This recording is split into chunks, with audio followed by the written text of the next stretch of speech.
Assalamualaikum warahmatullahi wabarakatuh. Kembali lagi di channel Up Info. Anjing pelacak temukan secarik kertas berisi tulisan pelaku, mirip dengan tulisan salah satu saksi. Lamanya kasus pembunuhan ibu dan anak di Subang yang menewaskan Tuti Suhartini dan Amalia Mustika Ratu alias Amel kini semakin membuat penasaran publik. Lantaran hingga saat ini pelaku pembunuh ibu dan anak di Subang belum juga terungkap, terlebih kasus ini sudah menginjak 4 bulan dari awal terjadinya pembunuhan pada tanggal 18 Agustus tahun 2021 lalu. Hal ini pun juga menjadi pertanyaan besar kenapa hingga saat ini penyidik dari Polda Jawa Barat belum juga mengumumkan para pelaku pembunuh ibu dan anak di Subang, apakah mungkin masih belum yakin dengan alat bukti yang telah dikumpulkan. Hal tersebut diungkap dalam analisa terbaru dari Anjas yang ditayangkan di kanal YouTube Anjas di Thailand. Dirinya membahas tentang temuan di awal penyidikan oleh anjing pelacak terkait adanya secarik kertas di tong sampah. Anjas menyampaikan bahwa dengan pemeriksaan yang dilakukan terhadap 55 orang saksi, juga keterangan ahli dari Mabes Polri serta dari penyidik seharusnya sudah mendapatkan gambaran dan seharusnya segera mengumumkan siapa tersangkanya dalam pembunuhan Subang. Diduga hingga saat ini pelaku belum juga diumumkan, kemungkinan ada yang masih kurang.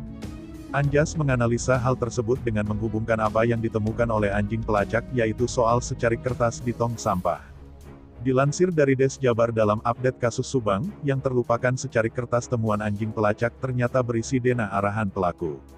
Di mana pada kertas tersebut kemungkinan terdapat tulisan berisikan peta atau denah arahan pelaku terkait kasus pembunuhan ibu dan anak di Subang. Walaupun temuan ini sudah didapat sejak lama, tetapi tidak dipublikasikan ke media, padahal di kertas tersebut terdapat petunjuk dan arahan pelaku. Jadi kasus ini kecil kemungkinan ada tiba-tiba, ini sepertinya kasus pembunuhan berencana, rapi detail tapi memang ada saja kejahatan yang tidak sempurna, tutur Anjas.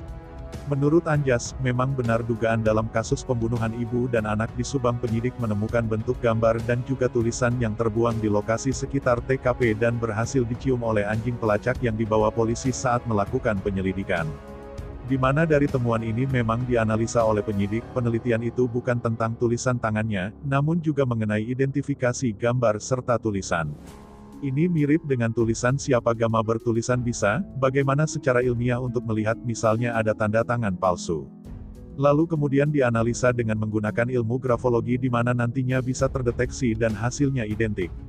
Hal inilah yang dipertanggungjawabkan secara ilmiah dan diteliti lebih jauh, bisa saja mirip saksi, tutur Anjas. Anjas juga mengatakan, bahwa menurutnya kasus ini memang tidak hanya melibatkan 1 atau 2 orang saja. Sehingga perlu ada yang ditulis serta digambarkan oleh pelaku pembunuh ibu dan anak di Subang. Dan kemungkinan hal ini bisa saja berhubungan dengan pelakunya.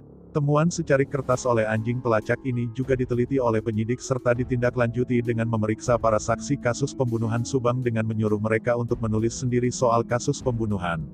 Sejumlah saksi pernah diminta menulis sesuatu hal di kertas, ada saksi diminta tes tertentu berhubungan dengan tulisan, itu salah satu logikaku ada tes dilakukan penyidik, ini tentu saja berhubungan dengan tulisan dan kertas, dan itu ada hubungan grafologi temuan dengan ditemukan anjing pelacak itu, tutur Anjas. Sehingga dengan begitu dapat dihubungkan tulisan itu mirip dengan tulisan siapa. Seperti yang diberitakan sebelumnya, bahwa Yosef selaku saksi dalam kasus pembunuhan ibu dan anak di Subang juga sempat diminta oleh penyidik untuk menulis di secarik kertas. Bahkan kuasa hukum Yosef, Rohman Hidayat juga telah menceritakan, bahwa sebelumnya penyidik melontarkan pertanyaan, penyidik juga memberikan secarik kertas dan ballpoint kepada Yosef. Lalu pada saat itu penyidik meminta Yosef untuk menceritakan kronologis dirinya selama 3 hari terakhir sebelum terjadinya pembunuhan ibu dan anak di Subang, yaitu pada tanggal 15, 16, tanggal 17 Agustus tahun 2021. Dengan begitu, menurut Rohman Hidayat, Yosef langsung menulis kronologi terkait apa yang dilakukannya pada 3 hari terakhir sebelum kejadian tersebut. Ya Pak Yosef menulisnya sesuai dengan apa yang diminta oleh penyidik, tutur Rohman Hidayat. Nah, bagaimana menurut kalian? Silahkan tinggalkan komentar kalian, dan nantikan berita kami selanjutnya hanya di channel Up Info.